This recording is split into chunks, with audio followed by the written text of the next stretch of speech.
Hi, it's Tom from Inspiration Metalworks, and in this week's video we're going to talk a little bit about some space.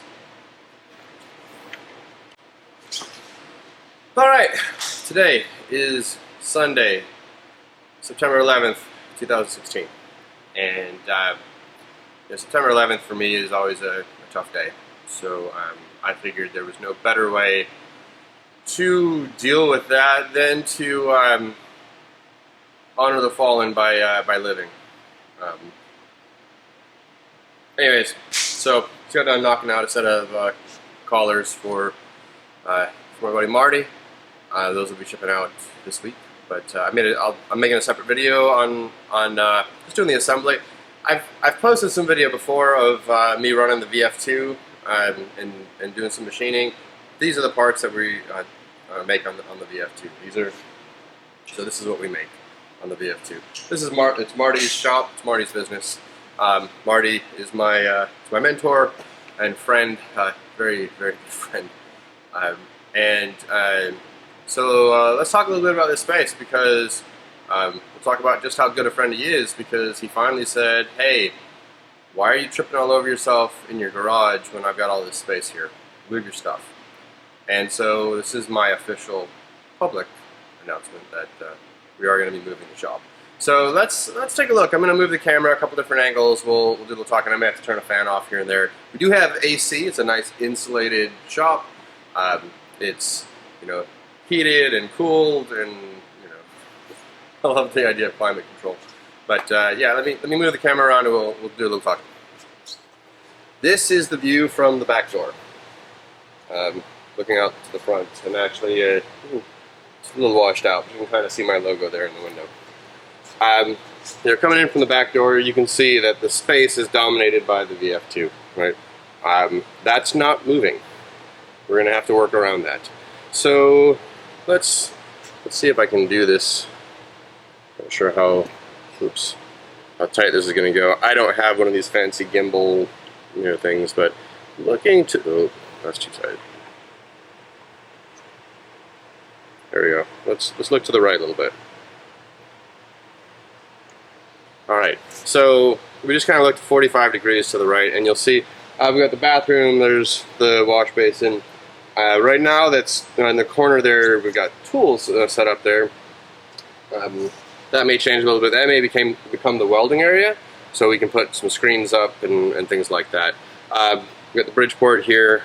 That's going to, it might get moved a little bit, but it's going to stay roughly there.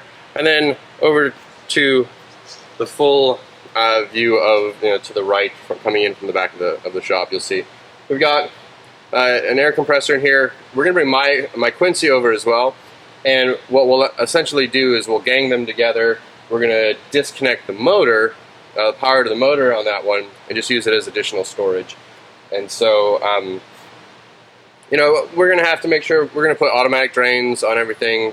We're going to plumb some lines in nicely. Right now, we're just running, running hoses wherever we need it, and so we'll get to that over the next couple of months. Let's tell you what. I'm going to move the camera over to that spot over there, so we can look at the other direction, and you will see where we're going to be putting machines and some of the work ahead of us. Okay, so this is basically the reverse view, although it's a little crooked, sorry. And yeah, we've got the nice big bay door there. We do have 3-phase power here, which is nice. We did run, I need some single phase, so we had electricity run there, and we're going to have a gang box, or not a gang box, but a, I forget what it's called, maybe it is gang box, I'm using the wrong term. I'm sure someone will correct me on this. But we will be running more plugs along that wall. Right there, what you're seeing is actually the dyeing station, right? So we do a lot of plastics work here, mostly with nylon, and nylon is great in that you can actually dye it different colors. So that whole section, though, we're going to move all of that probably over where you saw either the air compressor area or where the Bridgeport currently is, because what's going to go over in this section, actually we'll move it just a little bit more so we can see. we're going to set up the plasma cam in this general area. At least that's the current thinking, is that we'll set it up over there. So we'll set up the plasma cam basically in this area here. That way, when we're running it, we can open the bay door, we can vent things as well, and it keeps the dirty side of stuff shifted down towards where we've got the most ventilation. So right now, sorry, I guess I'll come in the camera for a second. Right now, that's our current thinking. If you got some ideas on that, let me know.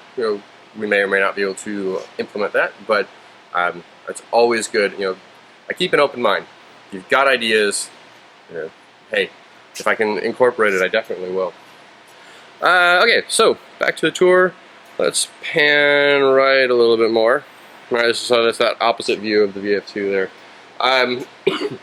The assembly area, workstation area, we're going to end up shifting that. We'll probably move it closer to the machine.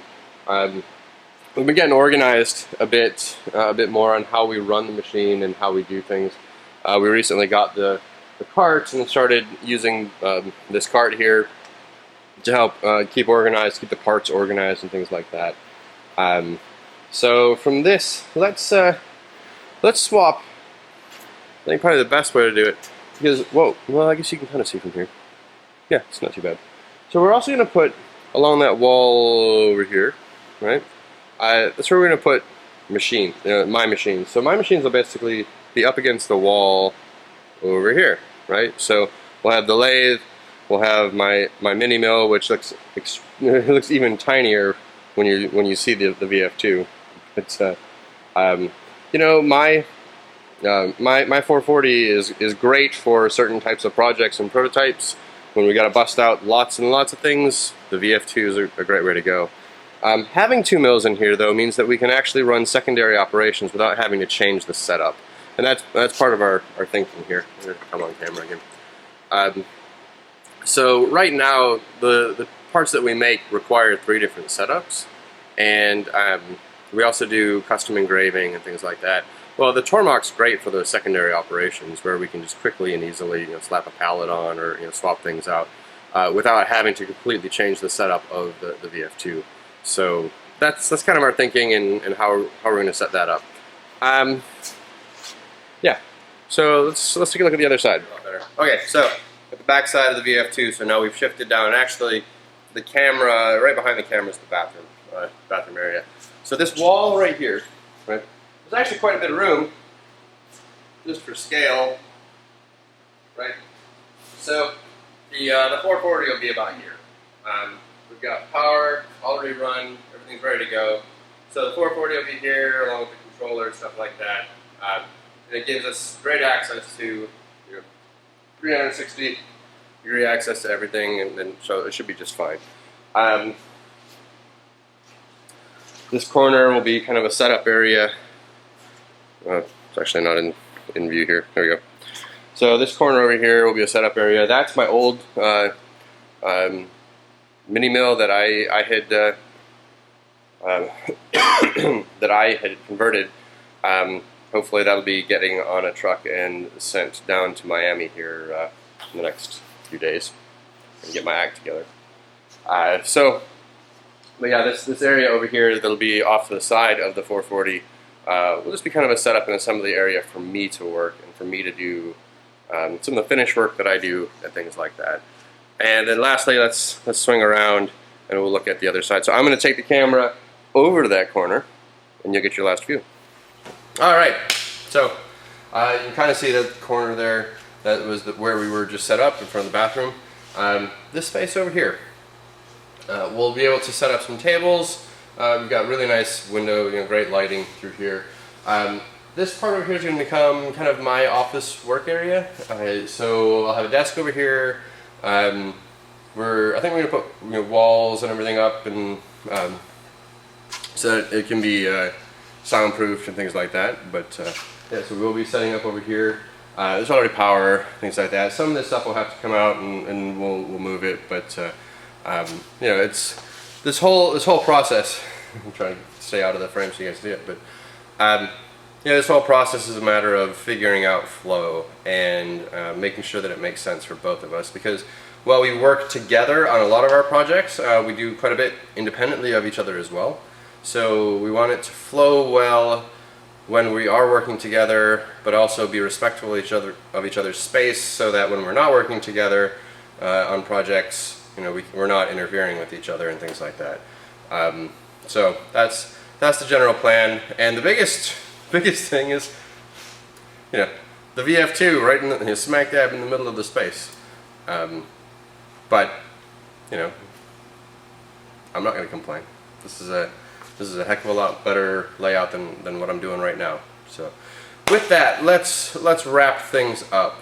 I want to thank all my patrons. I've gotten a few more people have started following me on Patreon. They actually got a shop tour about a week ago. On Patreon, I discuss more of the ongoing projects, ideas, the business, what it's really taking me to go from hobbyist to kind of pro level hobbyist to running a full business. I do that kind of discussion over on Patreon because typically what people want to see on this channel are the actual projects that I'm working on. Thanks for watching. Thanks for subscribing. More projects to come soon. As you can tell, with a shop move coming up, may or may not be a lot of project work happening over the next couple of weeks, but I'll keep you posted.